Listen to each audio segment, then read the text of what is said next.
தேவனுக்கு மகிமை உண்டாவதாக.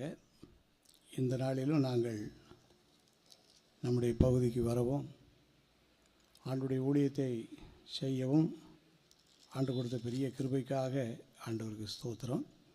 எங்களை அன்போடு அழைத்த போதகர் ஐயா அவர்களுக்கு நாங்கள் நன்றி சொல்கிறோம்.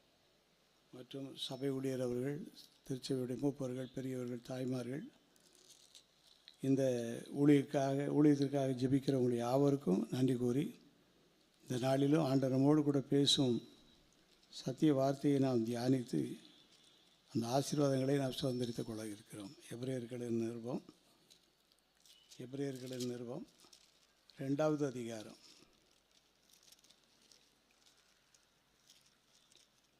2வது அதிகாரம் கடைசி வசனம். எபிரேயர் 2வது அதிகாரம் கடைசி 18வது வசனம். ஆதலால் அவர் தாமே சோதிக்கப்பட்டு பாடுபட்டதினாலே அவர் சோதிக்கப்படுகிறவர்களுக்கு உதவி செய்ய வல்லவராக இருக்கிறார்.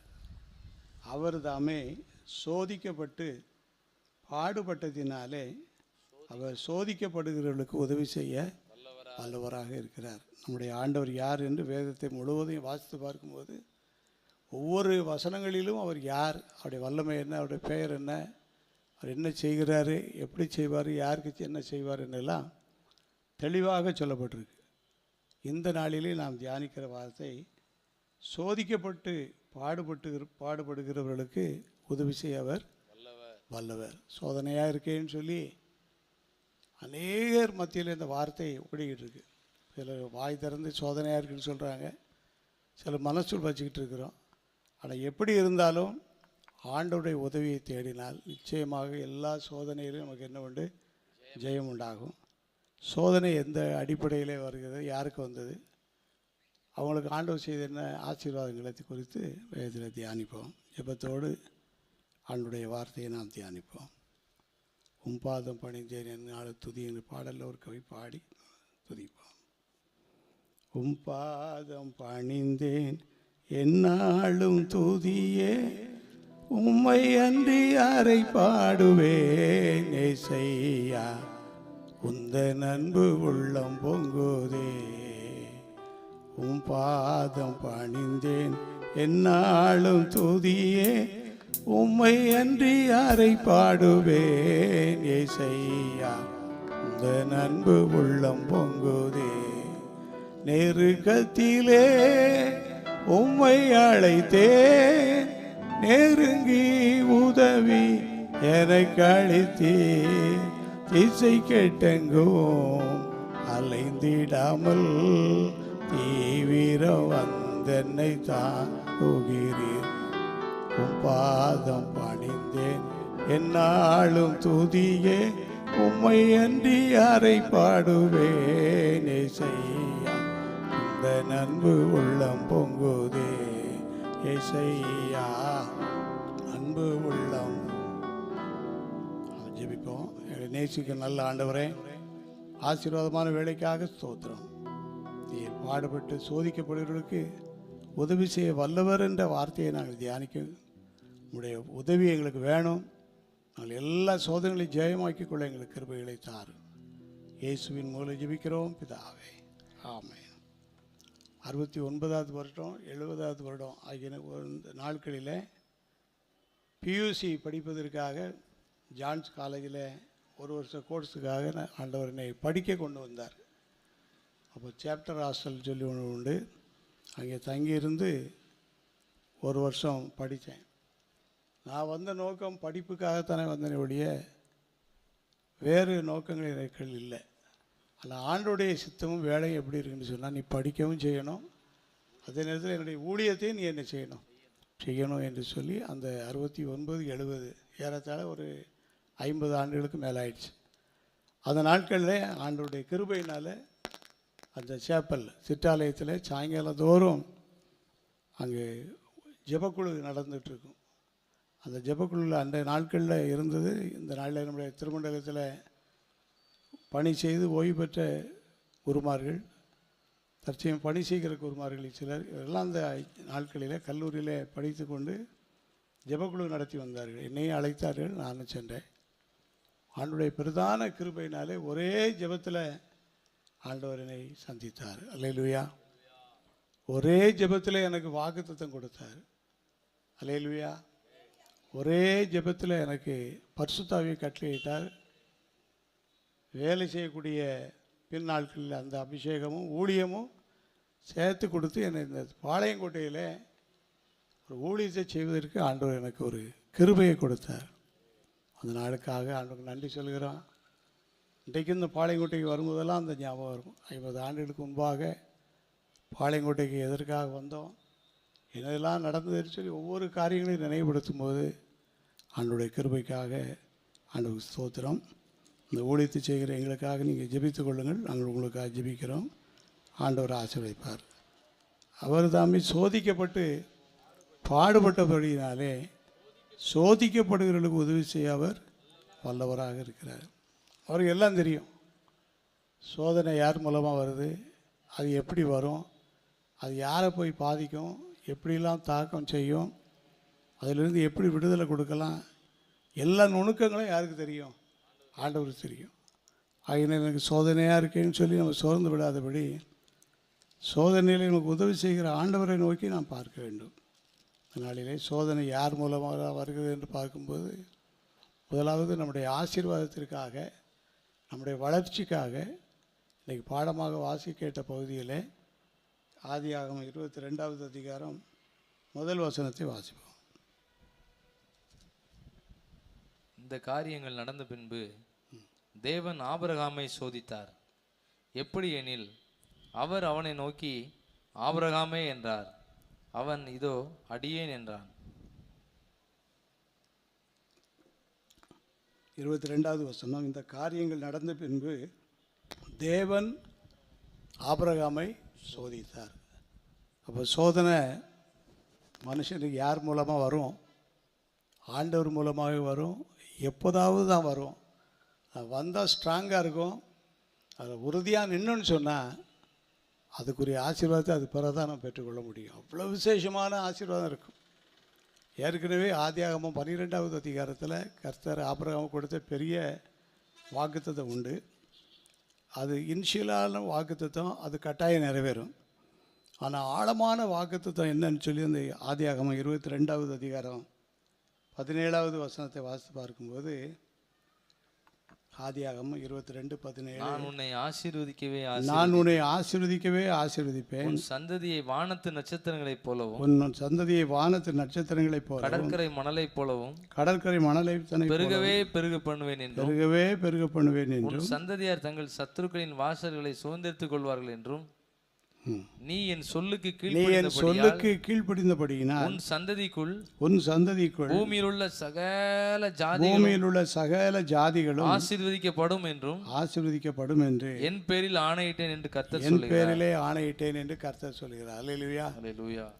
இந்த ஆசீர்வாதம் யாருக்குன்னு சொன்னால், சோதனையை ஜெயித்த ஆபிரகாமுக்கும் சோதனையை ஜெயித்து கொண்டிருக்கிற அவருடைய பிள்ளைகள் எல்லாருக்கும் பொதுவான ஒரு ஆசீர்வாதம். ஆமென்.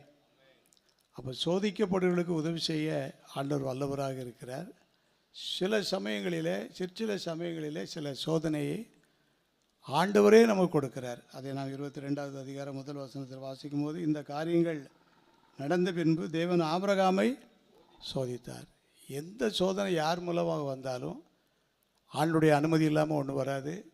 ரெண்டாவது, ஆண்டவருடைய அனுமதியோடு எல்லாவற்றையும் கடந்து வருவதற்கு ஆண்டவர் நமக்கு உதவி செய்வார். சோதித்த உடனே அவர் இன்றைக்கி நான் ஒரு பக்கம் போகக்கூடாது, ஜெபம் பண்ணக்கூடாது, ஊழியத்து போகக்கூடாது, விசுவாசமாக இல்லாமல் நம்ம இஷ்டப்படி போடணும், எதையுமே அவர் நினைக்கல. அவர் என்ன செய்தாரான்னு பாருங்கள். 2வது வசனத்தில் அந்த சோதனை எப்படிப்பட்டதுன்னு சொல்லி படிக்கும்போது, அப்பொழுது அவர் உன் புத்திரனும் உன் ஏக சுதனும் உன் நேச குமாரனுமாகிய ஈசாக்கை நீ இப்பொழுது அழைத்து கொண்டு மோரியா தேசத்துக்கு போய் அங்கே நான் உனக்கு குறிக்கும் மலையிலே ஒன்றின் மேல் அவனை தகன பலியாக பலியிடு என்றார். இது ஒரு கடினமான சோதனையா, லகுவான சோதனையா? இருக்கிறதுலே கடினமான சோதனை இது ஒன்று. ஆனாலும் ஆண்டோடைய வார்த்தை என்ன சொல்கிறது? சோதிக்கப்படுவர்களுக்கு உதவி செய்ய அவர் வல்லவர். இந்த சோதனையை நம்ம தாங்கிக் கொள்வோமானால், இதை கடந்து வருவதற்கு ஆண்டுடைய உதவியை தேடுவோமானால், அவருடைய பிற்காலங்கள் பெரிய ஆசீர்வாதமாக இருக்கும். வார்த்தையை கேட்ட உடனே ஆபிரகாம் என்ன செய்ய ஆரம்பிச்சிட்டார்? ஜெபத்தோடு புறப்பட்டார். 3வது வசனம், ஆபிரகாம் அதிகாலையில் அதிகாலையிலே எழுந்துட்டார். அதிகாலையில் எழுந்து என்னை ஆசீர்வதின்னு சொல்லி ஆசீர்வாதத்துக்காக கேட்கல, நீர் எனக்கு சொன்ன கட்டளைகளை, நீர் எனக்கு கொடுத்த சோதனையை தாங்குவதற்கும் இதை முறையாக செய்வதற்கு எனக்கு பலன் தாரும் என்று சொல்லி எப்போ எழுப்பிட்டாரா? அதிகாலையில் எழுப்பிட்டார். அதிகாலையில் என்னை தேடுகிறவன் என்னை கண்டடைகிறான். அந்த கிருபை பெற்றுக்கொண்டு வாசிப்போம். தன் கழுதையின் மேல் சேணம் கட்டி தன் வேலைக்காரர்கள் 2 பேரையும் தன் குமாரன் ஈசாக்கையும் கூட்டிக் கொண்டு தகன பலிக்கு கட்டைகளையும் பிளந்து கொண்டு தேவன் தனக்கு குறித்த இடத்திற்கு புறப்பட்டு போனான். ஆமென். தேவன் அவருக்கு எந்த இடத்தை குறிப்பிட்டாரோ அந்த இடத்துக்கு ஒரு கழுதைகளை சேனை ஏற்றி மற்றதெல்லாம் கொண்டு போய் 2 வேலைக்காரங்க இவர் எல்லாரும் புறப்பட்டு போயிட்டுருக்காங்க. இன்னும் நம்ம ஆண்டவற்றை ஜெபிக்க இந்த சோதனை இன்னும் எப்படிலாம் நம்ம ஜெயிக்கலாம்னு சொல்லி அவர் கற்றுக் கொடுப்பார். அடுத்த வசனம், 3ஆம் நாளில் ஆபிரகாம் தன் கண்களை ஏறெடுத்து பார்த்து தூரத்திலே அந்த இடத்தை கண்டான். 3 நாள் பிரயாணம் பண்ணியிருக்காங்க. தூரத்து இடத்துல ஆண்டவர் சொன்ன இடத்த கண்டுபிடிச்சிட்டாங்க. தொடர்ந்து அவர் ஜெபம் பண்ணிட்டு வர்றாரு. அப்பொழுது ஆபிரகாம் தன் வேலைக்காரரை நோக்கி, நீங்கள் கழுதையை நிறுத்தி இங்கே காத்திருங்கள். வேலைக்காரங்க 2 பேரையும் ஒரு குறிப்பிட்ட இடத்துல நீங்கள் நிறுத்தி கழுதையை பத்திரமா இருந்துக்காங்க, நாங்கள் என்ன செய்ய போகிறோம்னு சொல்லி, நானும் பிள்ளையாண்டானும் அவ்விடம் மட்டும் போய் தொழுது கொண்டு உங்களிடத்தில் திரும்பி வருவோம் என்றார். திரும்பி வருவேன்னு சொல்லி சொல்லாமல் நாங்கள் எப்படி போகிறோமோ அதே மாதிரி நான் பத்திரமா என்ன செய்வோம், திரும்பி வருவோம் என்று விசுவாச வார்த்தை சொல்கிறார். இன்றைக்குரிய செய்தி என்னன்னு சொன்னால், அவர் தாமே சோதிக்கப்பட்டு பாடுபட்டபடியினாலே சோதிக்கப்படுவர்களுக்கு உதவி செய்ய வல்லவர். அப்போ முதல் சோதனை சில சமயங்களில் ஆண்டவர் அவருடைய பிள்ளைகளை சோதிக்கிறார். எப்படி சோதிக்கிறார் என்றால் இந்த வழியாக சோதிக்கிறார். இந்த சோதனையை கடந்து வரும்போது பெரிய ஆசீர்வாதத்தை நாம் சுதந்திரித்துக் கொள்ளலாம். திருப்பி வருவோம் என்று சொன்ன ஆபிரகாம். அடுத்த வசனம், ஆபிரகாம் தகன பலிக்கு கட்டைகளை எடுத்து தன் குமாரனாகிய ஈசாக்கின் மேல் வைத்து தன் கையிலே நெருப்பையும் கத்தியையும் எடுத்துக்கொண்டான். இருவரும் கூடி போனார்கள். வேலைக்காரங்களை ஒரு 2 பேரும் ஒரு இடத்துல நிப்பாட்டி வச்சுட்டு இவங்க 2 பேரும் போகிறாங்க. ஜெபத்தோடு போகிறாங்க. இன்றைக்கி சொன்ன வசனத்தையும் நம்பி போகிறாங்க. சோதிக்கப்படுவர்களுக்கு உதவி செய்ய ஆண்டவர் அவர் ஜெபனிட்டே இருந்திருக்கணும் மனசுக்குள்ளே. ஆண்டவர் நாங்கள் 2 பேரும் போகிறோம், 2 பேரும் நிறுத்திட்டோம், இனி நான் என்ன சொல்லணும், மகன் என்ன சொல்லணும், நீர் எங்களுக்கு உணர்த்தணும்னு சொல்லி ஜெபத்தோடு போயிட்டே இருக்கிறாங்க. அடுத்த வசனத்தில் வாசிக்கும்போது, அப்பொழுது ஈசாக்கு தன் தகப்பனாகிய ஆபிரகாமை நோக்கி, என் தகப்பனே என்றான். அதுவரை அமைதியாக இருந்த மகன் ஈசாக்கு சூழ்நிலைகள் கொஞ்சம் வித்தியாசமாக ஆன உடனே அவர் மனசு திறந்து கேட்குறாரு. என்ன கேட்குறாருன்னு சொன்னால், என் தகப்பனே என்றான். அதற்கு அவன், என் மகனே இதோ இருக்கிறேன் என்றான்.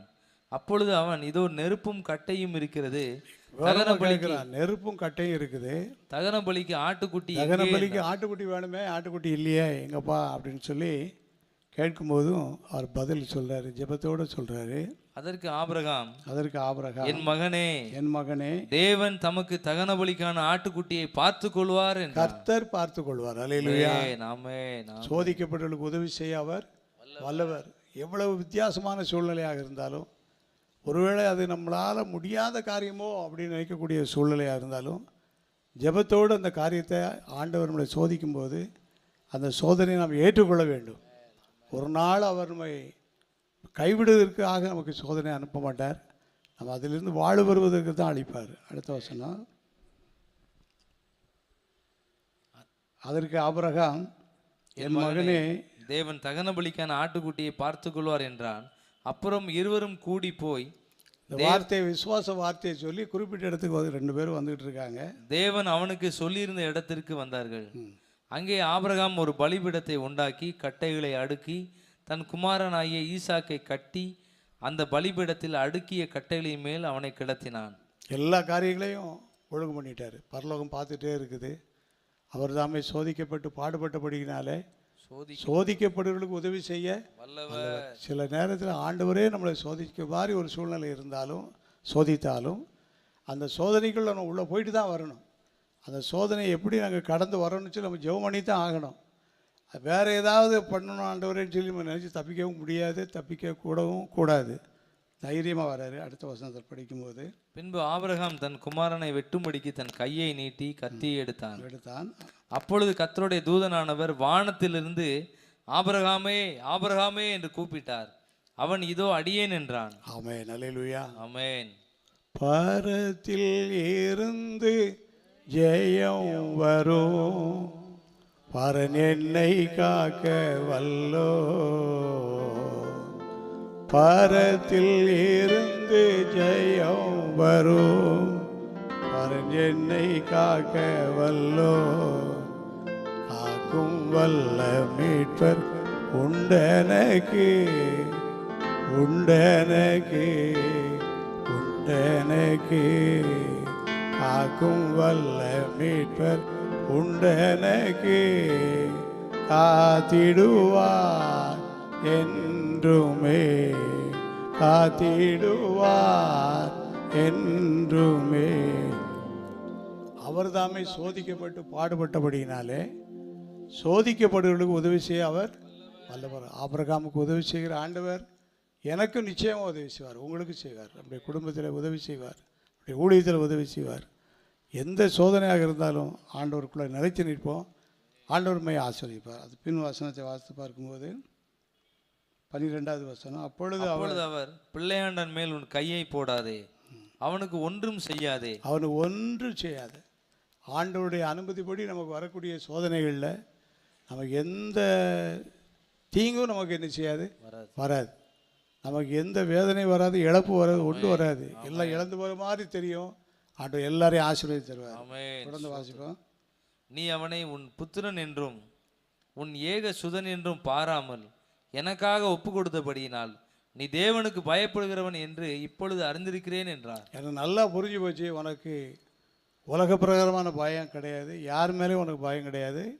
எனக்கு பயப்படுகிற பயம் உனக்கு இருக்கிறபடினால உன்னை நான் கட்டாயம் நினைச்சுவேன், ஆசீர்வதிப்பேன்னு சொல்லி 14வது வசனத்தில் வாசிக்கிறோம். 13, ஆபிரகாம் தன் கண்களை ஏறெடுத்து பார்க்கும்போது, கண்களை ஏறெடுத்து பார்க்கும்போது இதோ பின்னாக புதரிலே தன் கொம்புகள் சிக்கி கொண்டிருந்த ஒரு ஆட்டுக்கடாவை கண்டான். ஒரு ஆட்டுக்கடாவை கண்டு, அப்பொழுது ஆபிரகாம் போய் கடாவை பிடித்து அதை தன் குமாரனுக்கு பதிலாக தகன பலியிட்டான். அல்லேலூயா. ஆமென். சோதிக்கப்படுவர்களுக்கு உதவி செய்ய வல்லவராக இருக்கிறார். இந்த காரியத்தை செய்தபடியினால 16வது வசனம், நீ உன் புத்திரன் என்றும் உன் ஏக சுதன் என்றும் பாராமல் அவனை ஒப்பு கொடுத்து இந்த காரியத்தை செய்தபடியால், இந்த காரியத்தை நீ செய்தபடியால் நான் உன்னை ஆசீர்வதிக்கவே ஆசீர்வதித்து, நான் உன்னை ஆசீர்வதிக்கவே ஆசீர்வதித்து உன் சந்ததியை வானத்து நட்சத்திரங்களை போலவும் வானத்து நட்சத்திரங்களை போலவும் கடற்கரை மணலை போலவும் கடற்கரை பெருக பண்ணுவேன். எல்லாரும் கரங்களை தட்டி ஆண்டவர் நன்றி சொல்லுவோம். அல்லேலூயா. ஆண்டவர் கைவிட மாட்டார், ஒருபோதும் கைவிட மாட்டார். அல்லேலூயா. கைவிடார் இயேசு, கைவிடார், கைவிடார் இயேசு, கைவிடார் நம்மை ஒருபோதும் அவர், கைவிடார் நம்மை ஒருபோதும் அவர், கைவிடார், கைவிடார் இயேசு, கைவிடார். இன்னைக்கு நம்ம எல்லாரும் என்ன எதிர்பார்க்கிறோம்? ஆபிரகாமுடைய விசுவாசம் எங்களுக்கு வேணும், ஆபிரகாமுக்குரிய ஆசீர்வாதம் எங்களுக்கு வேணும்னு சொல்லி கேட்குறோம். கேட்கறது கட்டாயம், கேட்கணும். அது பிறகு ஆண்டவர் நம்மளை கொஞ்சம் நெருக்கமான பாதையில் வழி நடத்தினாலும் அதை மகிழ்ச்சியோடு ஏற்றுக்கொள்ளும்போது அந்த மகிழ்ச்சியின் ஆசீர்வாதம் சந்ததி சந்ததியாக பலிக்கும்படி கர்த்தர் உதவி செய்வார். அவர் தாமே சோதிக்கப்பட்டு பாடுபட்டபடியினாலே சோதிக்கப்படுகிறவர்களுக்கு அவர் உதவி செய்ய வல்லவர். யாருக்கு சோதனை வந்துச்சு? ஆபிரகாமுக்கு சோதனை வந்துச்சு. யார் மூலமாக வந்துச்சு? கர்த்தர் மூலமாக வந்துச்சு. என்ன சோதனை வந்துச்சு? நீ குறிப்பிட்ட அந்த இடத்துல போய் உன் மகனை எனக்காக நீ என்ன செய்யணும், பல தகன பலி செலுத்தணும்னு சொல்லி ஆபிரகாம் கீழ்ப்படிந்தார், பூரண ஆசீர்வாதத்தை பெற்றுக்கொண்டார். ஒருவேளை ஆண்டவர் என்னையும் உங்களையும் சில சமயங்களில் நன்மைக்கு ஏதுவாக, ஆசீர்வாதத்துக்கு ஏதுவாக, வளர்ச்சிக்கு ஏதுவாக, முதிர்ச்சிக்கு ஏதுவாக ஆண்டவர் நம்மை சில வேளைகளில் சோதிப்பது போல சில சூழ்நிலைகளை அனுப்பினாலும் அதை தாங்கி வர எனக்கு பலன் தாரும், அதை கடந்து வர எனக்கு பலன் தாரும், அதன்படி நடக்க எங்களுக்கு உதவி செய்யும் ஆண்டவரே என்று சொல்லி நம்ம ஜெபத்தோடு அவனுடைய சித்தத்தை செய்யும்போது கர்த்தர் நம்ம மத்தியில் பெரிய காரியங்களை செய்வார். அல்லேலூயா. அசைவாடும் ஆவியே தூய்மையே ஆவியே அசைவாடும் ஆவியே தூய்மையே ஆவியே இடமசைய உள்ளம் நிரம்ப இடமசைய உள்ளம் நிரம்ப இறங்கி வாருமே. இப்படி ஒரு காரியங்களை நம்ம செய்யணும்னு சொன்னால் நமக்கு ஒரு பலன் வேணும். அந்த பலன் தான் என்னன்னு சொன்னால் பரிசுத்த ஆவி உங்களிடத்தில் வரும்போது நீங்கள் பலனடைவீர்கள். கடைசி நாட்களில் ஆண்டவர் நம்மை சில சமயங்களில் நம்மை பாதிக்கக்கூடிய சில சூழ்நிலை போல சில சோதனைகளை அனுப்பினாலும் மகிழ்ச்சியோடு ஏற்றுக்கொள்வதற்கு தூய ஆவியின் உதவி நமக்கு வேணும். அப்படி நம்ம கீழ்ப்படிந்து செய்யும்போது கர்த்தர் நம்மை விசேஷமாக ஆசீர்வதிக்கிறார். அவர் தாமை சோதிக்கப்பட்டு பாடுபட்டது அவருக்கு தெரியும். இந்த சோதனை எப்போ இவங்களுக்கு அனுமதிக்கலாம், இவங்க எப்படி இருப்பாங்க, நம்ம என்ன செய்யலாம், பின்னால் அதுக்குரிய ஆசீர்வாதம் எப்படி கொடுக்கலான்னு சொல்லி எல்லாம் ஆண்டவருடைய திட்டப்படி எல்லாம் நடத்துவார். ஒருவேளை இப்படிப்பட்ட சூழ்நிலைக்கு ஒத்த சூழ்நிலைகள் நமக்கு ஒருவேளை வருமானால் சோர்ந்து விடாமல் கர்த்தருக்குள்ளே நிலைத்திருப்போம். கர்த்தர் பெரிய காரியங்களை செய்வார். ரெண்டாவது சோதனை யார் மூலமாக வருதுன்னு சொன்னால் அசுத்த ஆவிகள் மூலமாகவும் கூட நமக்கு சோதனைகள் என்ன செய்யும் வரும். மார்க்கில் சுவிசேஷம் 9வது அதிகாரம், மார்க்கில் சுவிசேஷம் 9வது அதிகாரத்தில் நான் வாசித்து பார்க்கும்போது 22வது வசனம் 20வது வசனம்,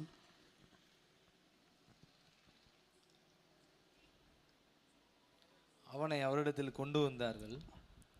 அவரை கண்டவுடனே அந்த ஆவி அவனை அலக்களித்தது.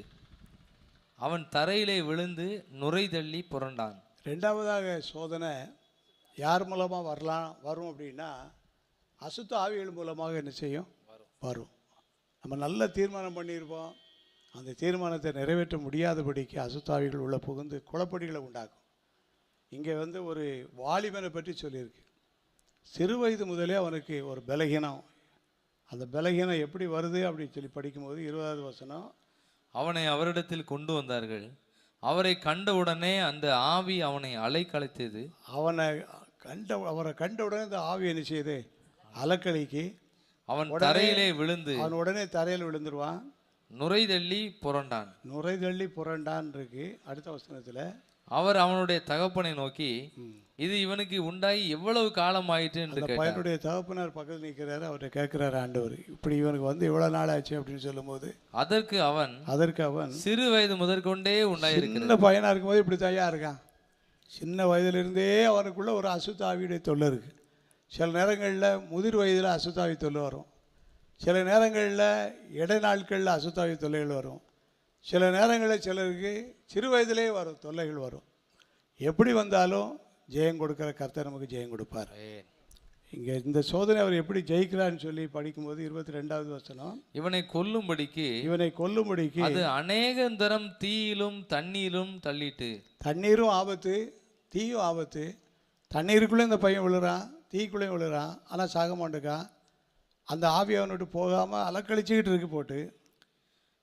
நீர் ஏதாயிலும் செய்யக்கூடுமானால், தகப்பனார் சொல்கிறாரு, ஏதாயிலும் ஒன்று செய்யுங்க ஐயா, என் பையன் பாவம் சிறு வயதிலிருந்தே இந்த தொல்லையினால் பாதிக்கப்பட்டிருக்காங்க. எங்களை குடும்பமே ரொம்ப சோதிக்கப்பட்ட ஒரு குடும்பமாக போயிடுச்சு. ஏதாயிலும் செய்யக்கூடுமானால் எங்கள் மேல் மனதிறங்கி எங்களுக்கு உதவி செய்ய வேண்டும் என்றான். எங்களுக்கு கட்டாயம் என்ன செய்யணும்?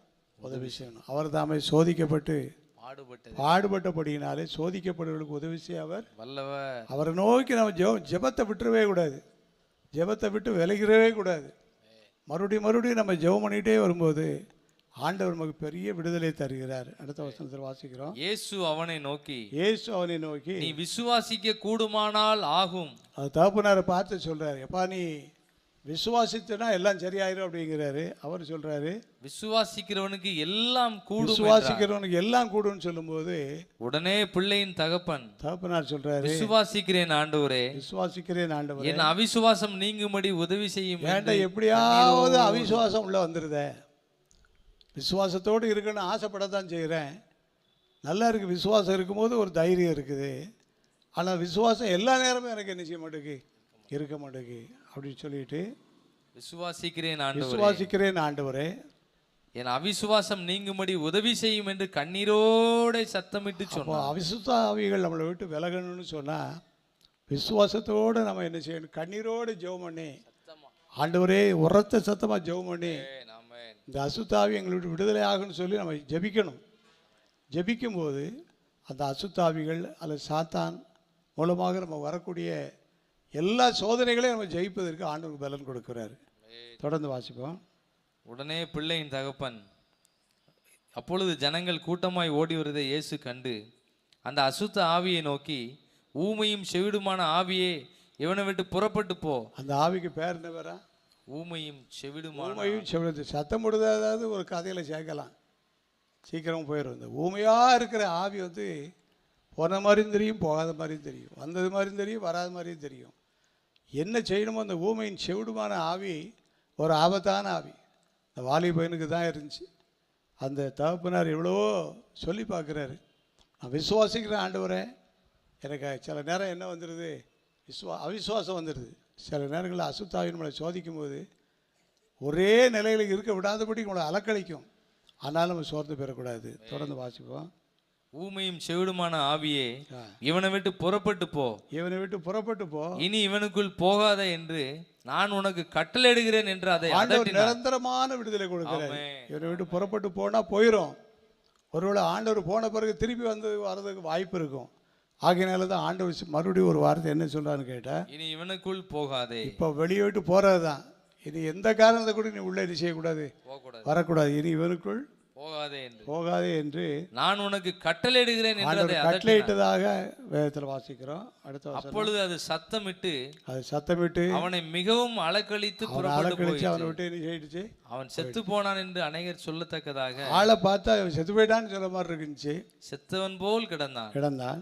இயேசு அவன் கையை பிடித்து அவனை தூக்கினார். உடனே அவன் எழுந்திருந்தான். அல்லேலூயா. எந்த உயிருள்ள நாட்களெல்லாம் உம்மை புகழ்ந்து பாடிடுவே.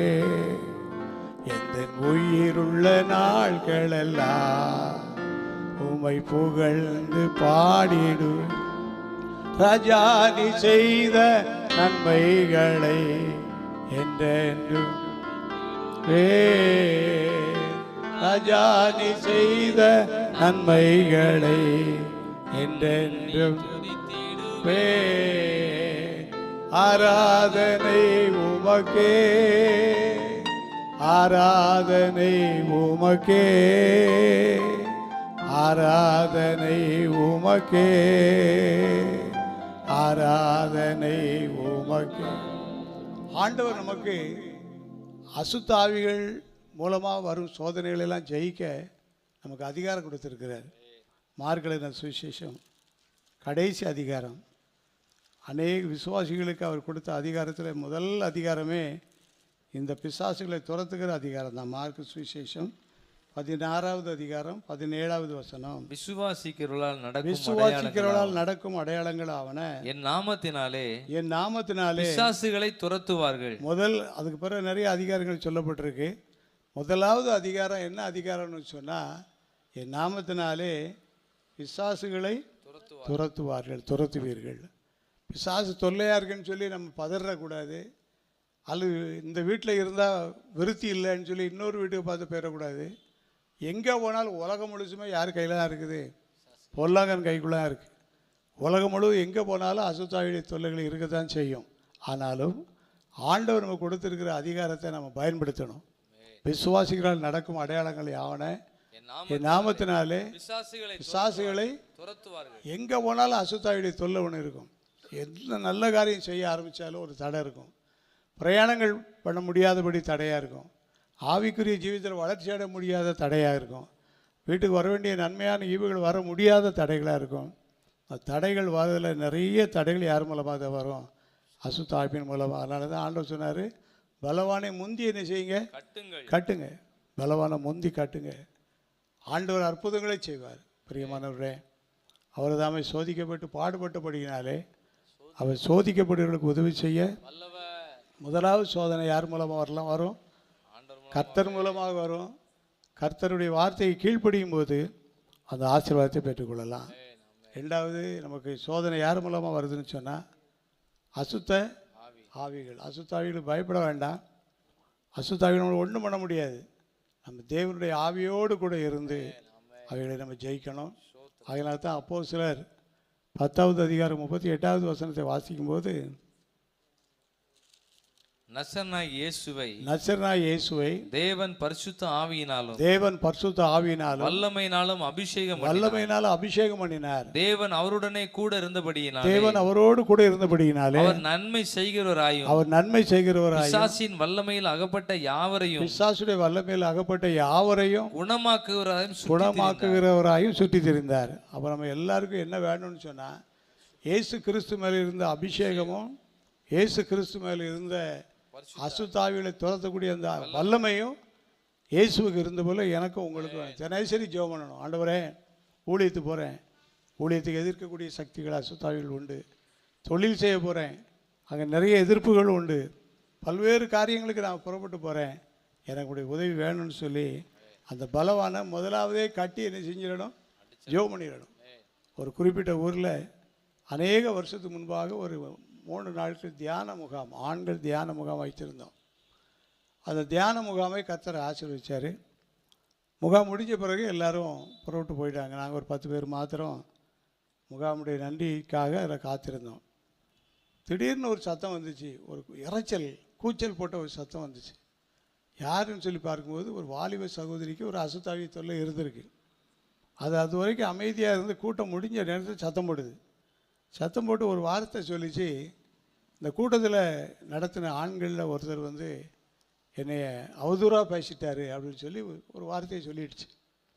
நாங்கள் இது யார் சொல்லியிருப்பா, அப்படி இருக்காதே, அப்படி இருந்தால் நாங்கள் அதை சரி பண்ணி சொல்லுதோன்னு சொல்லிட்டு பார்த்தா ஒரு ஆள் எங்களோட ஜெபம் பண்ணிகிட்டு இருக்கிறாரு. அந்த அசுத்தாய் பிடித்த சகோதரி என்ன சொல்லுதுன்னு கேட்டால், ஒரு குறிப்பிட்ட ஆளை சொல்லி ஒரு அடையாளம் சொல்லுது. என்ன அடையாளம்னு சொன்னால், அவர் ஒரு ப்ளூ கலர் துண்டு கர்ச்சிப்பு, ஒரு டவல் வச்சுருக்காரு, பெரிய டவலாக இருக்கும் அது, அப்படின்னு சொல்லி போயிடுச்சு. அப்படி ஆள் யார் இருக்கான்னு பார்த்தா, அப்படி ஒரு ஆள் உள்ளே இருக்கார். அந்த ஆள் நம்மளை விட கர்த்தருக்கு பயப்படுதவங்க. அவங்க அந்த 3 நாள் முகாமிலையும் வெளியே வராமல் முகாமுக்காக ஜெபம் பண்ணிட்டு இருந்தவங்க. அவங்களுக்கு இந்த வார்த்தைக்கு என்ன கிடையாது, சம்மந்தமே கிடையாது. அப்போ புரிஞ்சுக்கிட்டோம், இது யாருடைய வேலை, இந்த 3 நாள் ஊழியத்துக்கு இடைஞ்சலாக செய்த அசுத்தாயுடைய வேலை அப்படின்னு சொல்லி நாங்கள் புரிஞ்சுக்கிட்டு அந்த பிள்ளையுடைய தகப்பனாருக்கு அழைப்பு கொடுத்து அவர் வந்தார். ஐயா, நடந்தது இதுதான்.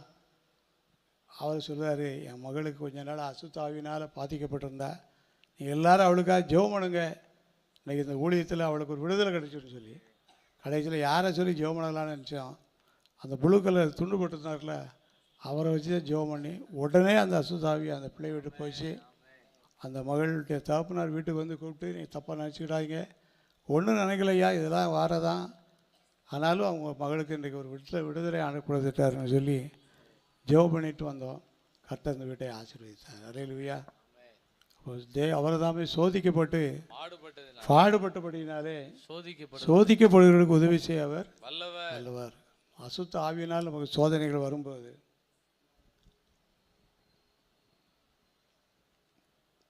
அவன் கலங்க வேண்டிய அவசியம் இல்லை. வேத வசனத்தை எடுத்து நிறைய வாசிக்கணும். இதெல்லாம் நல்லா எல்லோரும் புரிஞ்சுக்கிட்டீங்கன்னா உங்களுக்கு பிரயோஜனமாக இருக்கும். வேத வசனத்தை நிறைய வாசிக்கணும். எல்லா நாளும் வாசிப்பதை விட ஒரு மாதிரி அசுத்தாவிடைய தொல்லை மாதிரி வீட்டில் ஏதோ ஒரு பிரச்சனை கொண்டு வந்துட்டு இருக்காங்க சாத்தான் அப்படின்னு சொல்லி வரும்போது வேத வசனத்தை அதிகமாக வாசிக்க பழகிடணும். அப்போ அந்த வேத வசனத்தை படிக்க நமக்கு விசுவாசம் கிடைக்கும். விசுவாசம் கிடைக்க ஆட்டோமேட்டிக்காக நம்ம ஜெபம் பண்ண ஆரம்பிச்சிருவோம். அதுக்காக யாராவது பதில் சொல்லிட மாட்டாங்களா, இது என்னதுன்னு சொல்லிலாம் நம்ம போக வேண்டிய அவசியமே கிடையாது. நமக்காக எல்லோரும் ஜெபம் பண்ணலாம். ஆனால் அந்த சோதனைகளை கடந்து வர்றது யார் தான் வரணும், நம்ம தான் வரணும். ஆண்டவர் நமக்கு கிருபை கொடுக்குறாரு. நாமத்தினாலே எதை கேட்டாலும் தருவேன்னு சொன்ன ஆண்டவர், விசுவாசிகளால் நடக்கும் அடையாளங்களில் என் நாமத்தினாலே பிசாசுகளை துரத்துவார்கள். ஏன்னா அதெல்லாம் பிசாசு ஏன்ட்டு இல்லையேன்னு யாரும் சொல்ல முடியாது. இயேசு எல்லாத்தையும் இருப்பது போல் அசுத்தாவி எங்கேயாவது ஒரு இடத்துல உள்ளே உட்கார்ந்துருக்கும். அது தெரியாது, அது தந்திரம் உள்ளது, அது நமக்கு கேடு செய்வதற்காக நமக்கு இடைஞ்சல் பண்ணிக்கிட்டே இருக்கும். ஆனால் நம்ம அது கலங்காதபடி தைரியமாக இருப்போம். கர்த்தர் நடத்துவார். அல்லேலூயா. கலங்காதே கலங்காதே, கர்த்தர் உன்னை கைவிட மாட்டார். கலங்காதே கலங்காதே, முள்மூடி உனக்காக, ரத்தம் எல்லாம் உனக்காக, முள்மூடி உனக்காக, ரத்தம் எல்லாம் உனக்காக. பாவங்களை அறிக்கையிடு, பாவங்களை அறிக்கையிடு,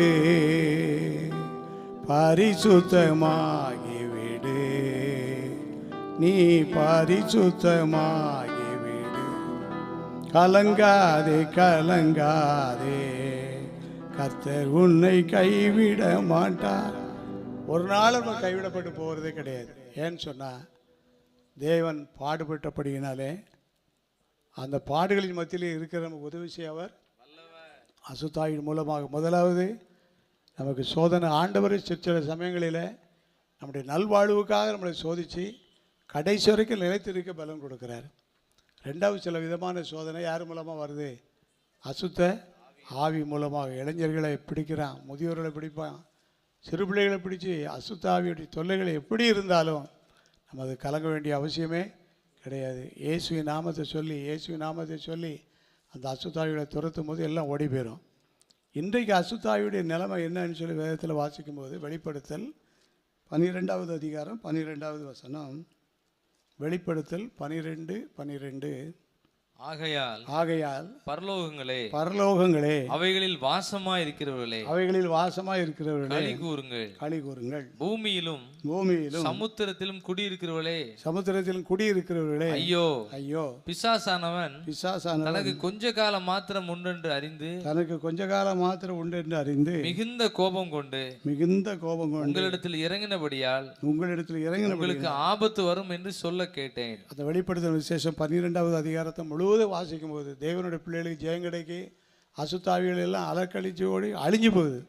ஆனால் இதில் நான் வாசிக்கிறோம், பிசாசானவன் தனக்கு இன்னும் கொஞ்ச காலம் மாத்திரம் உண்டு என்று அறிந்து. அவனுக்கும் தெரியும் கொஞ்ச காலம் தான் நம்ம காரியம் நடக்கும். ஆகையினால் இந்த கொஞ்ச காலத்தில் நம்ம என்ன செய்வோம்னு சொன்னால் எவ்வளோ குழப்பத்தை யாருக்குள்ளே கொண்டு வர முடியுமோ கொண்டு வருவோம். எவ்வளோ தூரம் நிறைய பேருடைய விசுவாசத்தை கவிழ்த்து போடணுமோ கவிழ்த்து போடுவோம். எவ்வளோ பேர் ஜெபிக்க விடாமல் தடை செய்யணுமோ அதெல்லாம் செய்வோம். ஊழியம் செய்ய விடாதபடி தடுக்க வேண்டிய வேலையெல்லாம் செய்வோம்.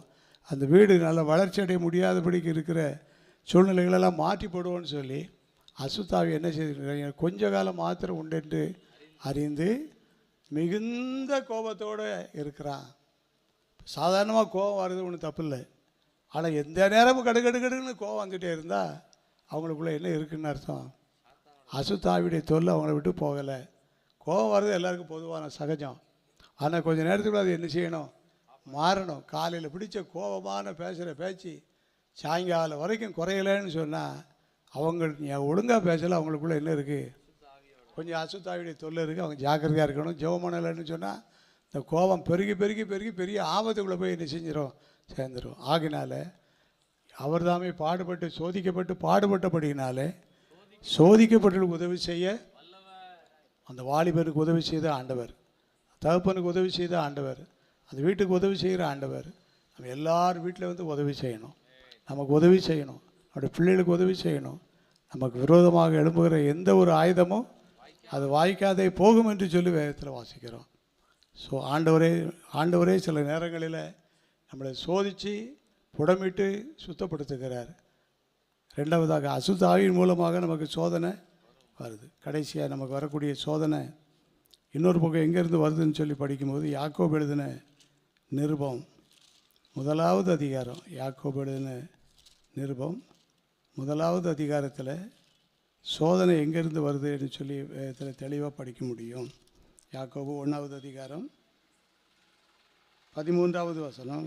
சோதிக்கப்படுகிற எவனும் நான் தேவனால் சோதிக்கப்படுகிறேன் என்று சொல்லாதிருப்பானாக. தேவன் என்னை சோதித்தார்னு சொல்லி சொல்லாமல் இருப்பானாக.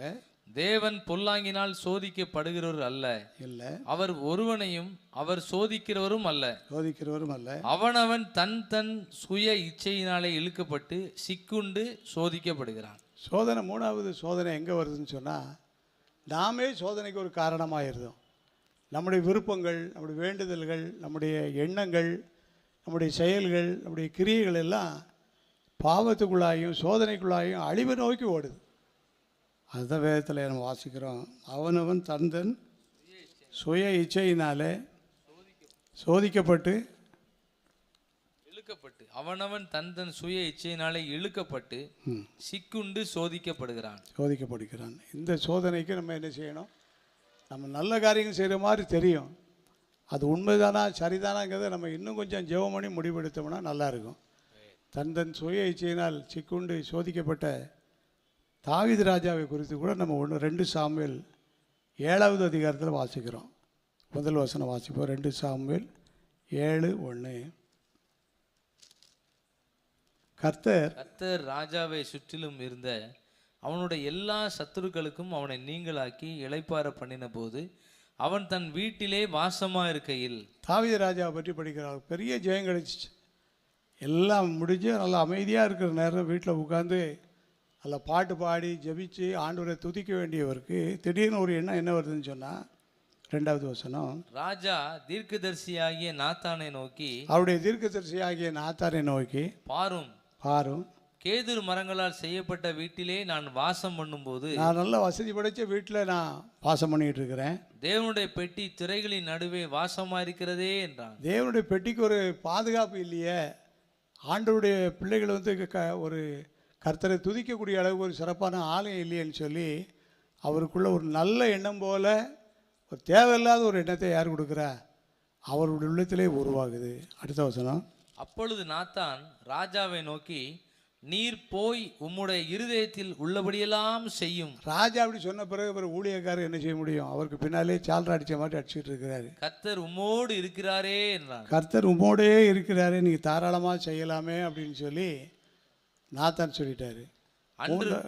அன்று ராத்திரியிலே கர்த்தருடைய வார்த்தை நாத்தானுக்கு உண்டாகி, கர்த்தருடைய வார்த்தை அந்த தீர்க்கதரிசிக்கு உண்டாகி, அவர், நீ போய் என் தாசனாகிய தாவீதை நோக்கி கர்த்தர் சொல்லுகிறது என்னவென்றால், நான் சொல்றத நீ போய் ராஜாட்ட போய் சொல்லு அப்படின்னு சொல்லி அனுப்புறாரு. நான் வாசமா இருக்கத்தக்க ஆலயத்தை நீ எனக்கு கட்டுவாயோ? நான் இஸ்ரவேல் புத்திரரை எகிப்திலிருந்து புறப்பட பண்ணின நாள் முதற்கொண்டு இந்நாள் வரைக்கும் நான் ஒரு ஆலயத்திலே வாசம் பண்ணாமல் கூடாரத்திலும் வாசஸ்தலத்திலும் உலாவினேன். ஆண்டவர் சொல்றாரு, நான் என்னைக்காவது ஒரு சர்ச்சை கட்டுன்னு சொன்னானா, எனக்கு ஒரு சேஃப்டி உண்டாக்கி தான்னு சொல்கிறேன்னா ஒன்றும் சொல்லலையே. இந்த ஜனங்களை புறப்பட வழிநடத்தினிலிருந்து பிள்ளைகளோடு கூட நான் இருக்கிறேன்னு சொல்கிறாரு. நான் இஸ்ரவேலாகிய என் ஜனத்தை மேய்க்கும்படி கட்டளையிட்ட இஸ்ரவேல் கோத்திரங்களில் ஒரு கோத்திரத்தையாவது நோக்கி, அந்த 12 கோத்திரத்தில் எந்த கோத்திரத்தையாவது நோக்கி, நீங்கள் எனக்கு கேதுரு மரத்தால் செய்யப்பட்ட ஆலயத்தை கட்டாதிருக்கிறது என்ன என்று நான், இன்னும் நீங்கள் சர்ச்சை கட்டாமல் இருக்கீங்களே, ஒரு சேஃப்டியான ஒரு கூடாரம் போடாமல் இருக்கீங்களேன்னு சொல்லி நான் என்றைக்காவது கேட்டது உண்டா? நான் இஸ்ரவேல் புத்திரர்கள் உலாவி வந்த எவ்விடத்திலாவது யாதொரு வார்த்தையும் சொன்னது உண்டோ? இப்போதும் நீ என் தாசனாகிய தாவீதை நோக்கி, சேனைகளின் கர்த்தர் சொல்லுகிறது என்னவென்றால், தாவீது செய்த காரியம் என்ன? எல்லாம் நான் ஆயுதமாக இருக்கேன், ஆசீர்வாதமாக இருக்கேன், ஆனால் ஜனங்கள் கர்த்தரை ஆராதிப்பதற்கு ஒரு ஆலயம் இல்லையேன்னு சொல்லி அவர் ஆசைப்படுத்தார். இந்த ஆசை தவறு மாதிரி தெரியும், தவறு இல்லை மாதிரி தெரியும். ஆனால் அந்த ஆசை என்னது தான்?